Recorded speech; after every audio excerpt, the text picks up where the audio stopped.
Well, it's June 15th, and this is our forever home.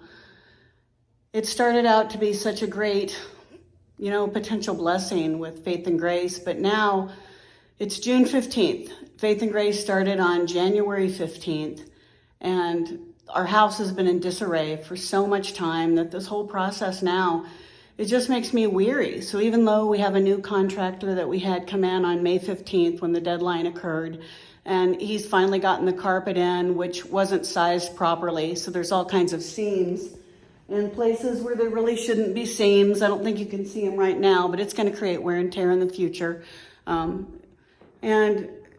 Just so much of looking around at what's been done, even though the new contractor has been fantastic and, made a lot of progress, obviously. I'm just sad. I'm sad that as I look around at what was going to be my forever home, instead of the joy of working with a Christian man that was going to be ethical and full of integrity, I now just see a Christian man who lied to my face, and basically stole our money and has delayed this process so long because he never ordered the granite countertops that we paid for in January when we gave him $65,000. He didn't order the granite countertops at the time he ordered the cabinets. The cabinets were installed completely wrong, some upside down. All of this, already some of this tile is starting to crack because there's obviously not enough mortar on it, the same as the bathroom, shower.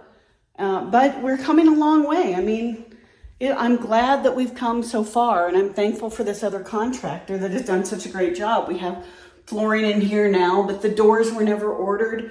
So much of the materials, just a list of materials that T.C. Cole pocketed for his business and did not order as promised or committed.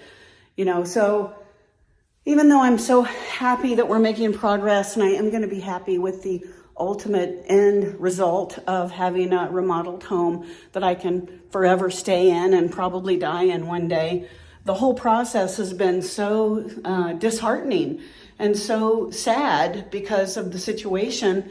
This would be bad with any contractor to have the situation that's happened. It would be bad with any contractor. But knowing that it's a Christian who did this to us, really, I'm disheartened and I'm sad. And I just pray that the Lord and T.C. Cole resolve the situation.